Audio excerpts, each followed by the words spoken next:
देखिए हमको ये क्वेश्चन सॉल्व करने हैं, तो इसमें दो क्वेश्चन है। पहला क्वेश्चन इसमें इसको सॉल्व करेंगे तो क्या इसमें गिवन है, जो इनपुट गिवन है उसी के अकॉर्डिंग इसका सोल्यूशन निकालेंगे। क्या है इसमें 72% ऑफ 25 स्टूडेंट्स, राइट, यानी 25 स्टूडेंट्स हैं टोटल, उसमें के 72% students are interested in mathematics. Okay, 25 student total हैं, उसमें से उसका जो 72% है वो मैथ में इंटरेस्टेड है।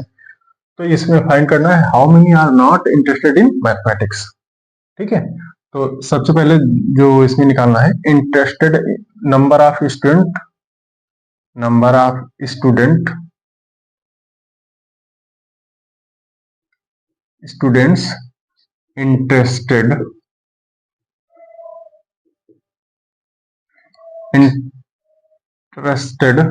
इन मैथ कितने हैं 72%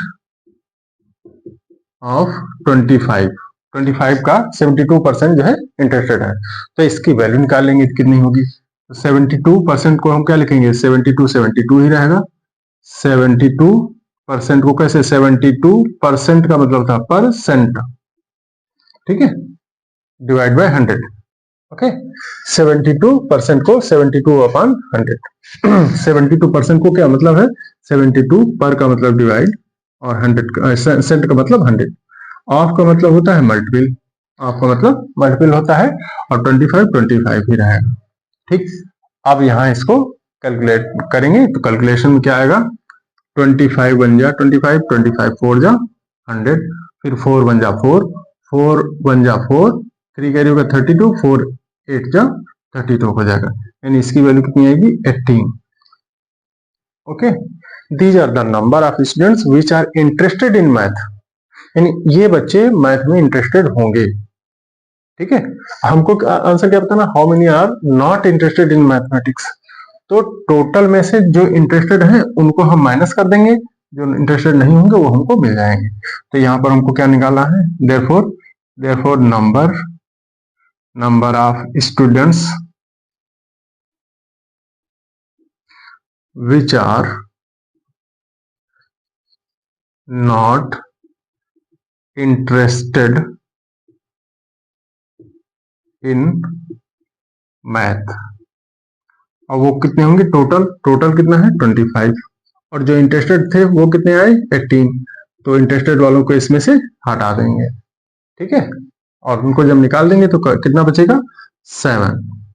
These are the students, these are the number of students which are not interested in mathematics। ये आपका 7 आंसर हो जाएगा। ठीक है, कई सारे बच्चों का बहुत गलत हुआ था। देखिए अब अगर इस क्वेश्चन को हम सॉल्व करने की कोशिश करेंगे तो इसमें क्या होगा, जब हमारे पास दो फैक्टर्स एक साथ मल्टीपल के फॉर्म में होते हैं, उनका मल्टीपल करना होता है, तो वहां पर देखिए क्या है कि यहाँ पर दो फैक्टर एक साथ में मल्टीपल में के फॉर्म में लिखे हैं, फिर प्लस लगा है, उसका जो भी मल्टीप्लिकेशन होगा उसको ऐड करेंगे, किसमें ऐड करेंगे इन दोनों फैक्टर्स के मल्टीपल में, फिर बाद में उसमें से माइनस करेंगे इन दोनों के फैक्टर्स का मल्टीपल को हमको माइनस करना पड़ेगा।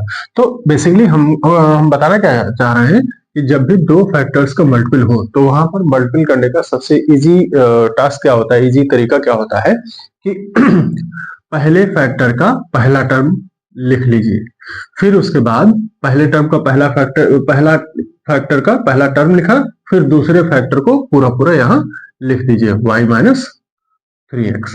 उसके बाद पहले फैक्टर का दूसरा टर्म लिखिए विद साइन, और उसके बाद दूसरा वाला फैक्टर पूरा यहाँ लिख दीजिए।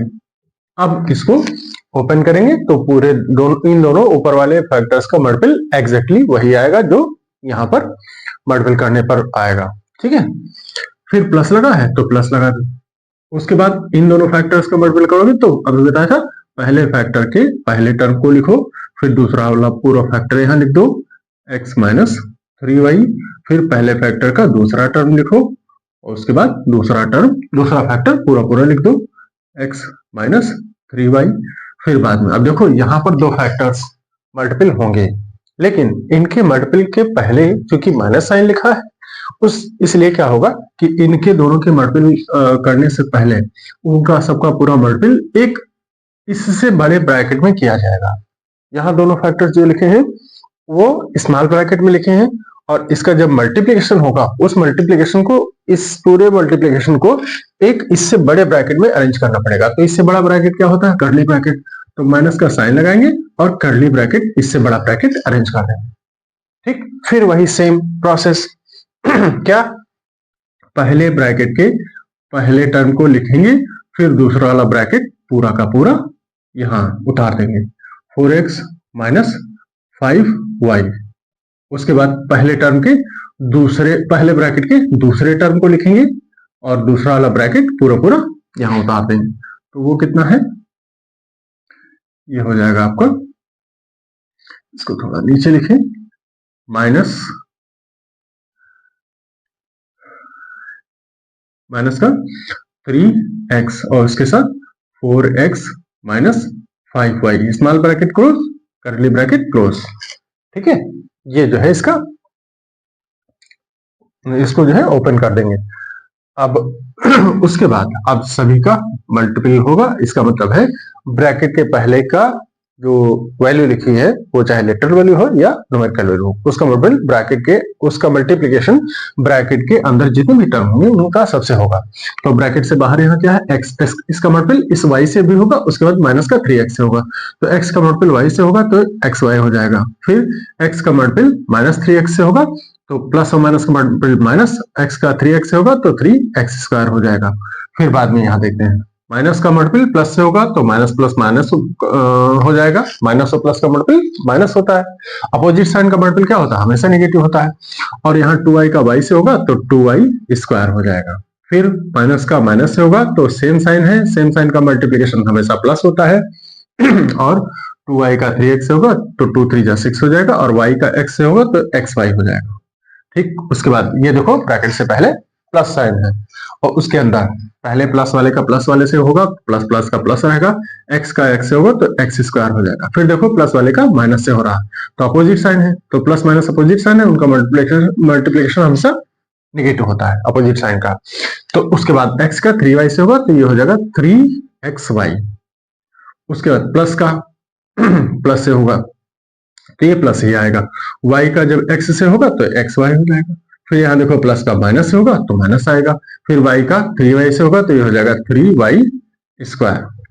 ठीक, उसके बाद माइनस साइन लगा है, और उस माइनस के बाद कर्ली ब्रैकेट लगा, तो कर्ली ब्रैकेट पूरा लगा देंगे। राइट, उसके बाद हम देखते हैं, फिर यहाँ कर्ली ब्रैकेट के अंदर पहुंचते हैं, y का प्लस 4x से हो रहा तो प्लस का y भी है, प्लस का 4x भी है, तो ये प्लस प्लस का मल्टीपल प्लस ही होगा, y का 4x से होगा तो ये हो जाएगा 4xy। फिर प्लस का माइनस से होगा तो माइनस साइन लग जाएगा, y का 5y से होगा तो 5y स्क्वायर हो जाएगा। फिर उसके बाद फिर यहाँ देखते हैं, माइनस का प्लस से होगा तो माइनस होगा, 3x का 4x से होगा तो न्यूमेरिकल जो कोफिशिएंट होते हैं उनका आपस में हो जाता है, 3 4 12 हो जाएगा, और x का x से होगा तो x स्क्वायर हो जाएगा। फिर बाद में x का देखो माइनस का मल्टीपल प्लस, सॉरी माइनस का माइनस से ही होगा तो सेम साइन का मल्टीपल प्लस होता है। फिर 3 का 5 से होगा, 3 5 15 हो जाएगा, और x का y से होगा तो x y हो जाएगा। Curly bracket close. क्यों? क्योंकि यहाँ पर कर्ली ब्रैकेट अभी स्टार्टिंग में लगा हुआ है, इसलिए उसको क्लोज ही करना पड़ेगा। अब उसके बाद सबसे पहले उस कर्ली ब्रैकेट को हटाएंगे, फिर बाद में इसको अरेंजमेंट करेंगे, और उसके पहले का जो कुछ है जैसा है वैसा ही लिखा रहेगा। तो यहाँ xy as it is, minus 3x square as it is, minus 2y square plus 6xy plus x square minus 3xy, उसके बाद प्लस xy माइनस का 3y स्क्वायर। फिर देखो अब यहाँ के इसके बाद माइनस साइन लगा है, वो भी ब्रैकेट से पहले है, तो इसमें क्या होता है, अब यहाँ ब्रैकेट हटेगा, तो ब्रैकेट जब हटेगा तो ब्रैकेट के अंदर जितने भी साइन है वो सारे अपोजिट हो जाएंगे, चेंज हो जाएंगे, जो प्लस का होगा माइनस हो जाएगा, जो माइनस होगा वो प्लस हो जाएगा। क्यों? क्योंकि ब्रैकेट से पहले अगर नेगेटिव साइन होता है तो वो अंदर के सभी साइन से मल्टीपल करता है, और मल्टीपल करने से सबके साइन को, अंदर वालों को चेंज कर देता है। तो देखिए ये ब्रैकेट के अंदर जो है वो प्लस का 4xy है, ये माइनस का 4xy हो जाएगा। फिर बाद में 5y स्क्वायर माइनस का था, प्लस का 5y स्क्वायर हो जाएगा। फिर माइनस का 12x स्क्वायर, ये माइनस का है, ये भी प्लस का 12x स्क्वायर हो जाएगा। फिर बाद में प्लस का 15xy है, माइनस का 15xy हो जाएगा। ठीक, उसके बाद अब हम देखते हैं सेम साइन जो सॉरी सेम टर्म जो है, जो भी लाइक टर्म है वो एक साथ लिख दिए जाएंगे। तो लाइक टर्म कौन कौन से हैं यहाँ पर देखते हैं। एक्स वाई वाला एक है, प्लस का एक्स वाई वाला दूसरा कौन सा है, ये 6xy, ये भी प्लस का है। फिर माइनस का 3xy, ये माइनस का 3xy। एक्स वाई वाला और कौन सा है, प्लस का एक्स वाई। फिर उसके बाद माइनस का 4xy। उसके बाद फिर बाद में माइनस का 15xy, माइनस का 15xy। ये सारे लाइक टर्म है, एक साथ हमने अरेंज कर लिया। फिर बाद में हम देखेंगे एक्स स्क्वायर वाले टर्म, ये माइनस का 3x² है। फिर उसके बाद एक्स स्क्वायर वाला ये प्लस का x² है। फिर एक्स स्क्वायर ये प्लस का 12x², प्लस का 12x²। अब उसके बाद एक्स स्क्वायर वाला कोई नहीं बचा। फिर हम देखते हैं वाई स्क्वायर वाला, माइनस का 2y²। फिर उसके बाद माइनस का 3y²। उसके बाद प्लस का 5y²। अब उसके बाद देखो उधर कोई भी, अब इसमें कोई भी टर्म बाकी नहीं बचा है, सारे के सारे देखो इसमें इन्वॉल्व हो गए, सारे के सारे जो है नीचे लिख दिए गए, तो कोई भी नहीं बचा। तो इसका मतलब है अब हमको वहां पर कुछ भी छूटा नहीं। अब यहाँ पर हम इसको जो है सॉल्व कर लेंगे। एक्स वाई प्लस प्लस वाले एक साथ प्लस हो जाएंगे, और माइनस प्लस प्लस वाले जो साइन, जिनके साइन प्लस के हैं वो एक साथ जुड़ जाएंगे, और माइनस वाले जो भी एक्स वाई वाले टर्म है वो एक साथ जुड़ जाएंगे। तो पॉजिटिव कितने हैं, ये है और ये है, 3 पॉजिटिव। तो एक्स वाई एक एक्स वाई है, यहाँ 6xy है, यहाँ 1xy है। तो एक्स वाई और 6xy 7xy हो जाएगा, ये 8xy। तो 8xy प्लस के हो गए। फिर माइनस वाले कितने हैं, 3xy माइनस का है, 4xy माइनस का है, और इधर 15xy है। तो 3xy, तो इस सारे नेगेटिव है, तो इसका ऐड करने के बाद भी साइन नेगेटिव ही रहेगा। 3xy 4xy 7xy हो जाएगा, 7xy और 15xy ये हो जाएगा माइनस का 22। ठीक है, क्योंकि 7 और 15 22 होता है, 22xy ये हो गया। फिर बाद में हम देखते हैं एक्स स्क्वायर वाले में। तो एक्स स्क्वायर वाले में प्लस वाले कितने हैं, देखो एक्स स्क्वायर और 12x², दो ये पॉजिटिव है, एक नेगेटिव है। तो एक्स स्क्वायर 12x² ये हो जाएगा प्लस का 13x² और माइनस का 3x²। उसके बाद ये सारे हो गए। वाई स्क्वायर वाले में ये प्लस का 5y² है, माइनस में 2y² और 3y², ये दोनों नेगेटिव है, दोनों ऐड हो जाएंगे, और 2 और 3 कितना हो जाएगा, माइनस का 5y²। ठीक है, अब देखो वाई स्क्वायर वाले में क्या है, यहाँ शुरुआत से हम देखते हैं 8xy माइनस का 22xy, इसमें बड़ा कौन है 22xy। तो हम जानते हैं जब भी माइनस करने पर रिजल्ट आता है वो उसका जो साइन होता है बड़े वाले का लगता है। तो बड़ा इसमें कौन है, निगेटिव साइन है उसका, तो निगेटिव का साइन ही लगेगा, और बड़े से छोटे को माइनस किया जाएगा। इससे हम लोग 22 माइनस 8 करेंगे तो कितना आएगा 14, तो माइनस का 14xy ये बचेगा। ठीक, उसके बाद 13x² माइनस का 3x², तो बड़ा कौन है ये, इसका साइन लगेगा, 13 माइनस 3 करोगे तो ये 10x² बचेगा। 5y² और 5y² ये दोनों सेम है, तो इसमें रिजल्ट कुछ आएगा नहीं, दोनों कैंसिल हो जाएंगे। एक इसमें दोनों सेम है, वैल्यू देखो दोनों की सेम है, और एक पॉजिटिव है एक निगेटिव है, तो दोनों माइनस करने पे भी 0 आएंगे, और दोनों को कैंसिल यहाँ कर दोगे तो भी इसका रिजल्ट लिखने की जरूरत नहीं। आपके पास क्या आ रहा है, केवल इतनी वैल्यू आ रही है। तो इसमें पहली वैल्यू जो आ रही है निगेटिव आ रही है, इसको बाद में लिखेंगे, पॉजिटिव वैल्यू को पहले लिख सकते हैं। तो ये हो जाएगा 10x² और माइनस का 14xy। और अगर यहाँ पर ऐसे भी लिख दोगे तब भी इसका जो है यही आंसर माना जा सकता है। अदरवाइज अब देखो क्योंकि इसमें कॉमन मिल रहा है, तो अगर चाहो तो इसमें से जो भी कॉमन मिल रहा है उसको बाहर निकाल लो। तो बाहर क्या कौन सा निकलेगा, जिस नंबर का मल्टीप्लिकेशन या जिस नंबर का डिवीजन इन दोनों कोफिशिएंट में, कोफिशिएंट यहाँ कितना है 10 है और 14 है, जिस नंबर का डिवीजन दोनों कोफिशिएंट में चला जाएगा वही चीज बाहर निकल आएगी। और वेरिएबल वाले पार्ट में जो दोनों में, जो वेरिएबल दोनों में और जितनी पावर, ठीक है, कि जिस वेरिएबल की पावर और वो वेरिएबल भी दोनों में मिल रहा है, तो एक्स वेरिएबल इसमें भी है, एक्स वेरिएबल इसमें भी है, तो दोनों से एक्स वेरिएबल भी निकल सकता है। लेकिन पावर वही निकलेगी जो पावर दोनों में प्रेजेंट होगी, दोनों में पाई जाती है। तो x पावर यहाँ 2 है, यहाँ 1 है, तो अगर दोनों में से हमको निकालना है तो x पावर छोटी वाली जो होती है वो हम निकालते हैं, x पावर 1 को बाहर निकाल सकते हैं।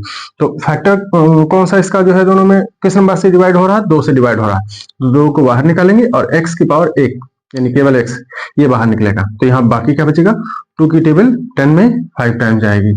x की पावर 1 बाहर निकल गई, यहाँ 2 थी, 2 से 1 निकल जाएगी, 1 बचेगा, माइनस है माइनस लगा देंगे। फिर 2 की टेबल 14 में कितनी बार जाएगी, 7 टाइम, 2 7 जा 4, तो यहाँ 7 बचेगा। और एक एक्स्ट्रा और 1 थी और वही बाहर निकल गई, तो x यहाँ नहीं बचेगा। और बचेगा क्या, y को तो हमने बाहर नहीं निकाला, तो केवल y बचेगा और यही हमारा फैक्टराइजेशन हो जाएगा। This is the answer. Okay.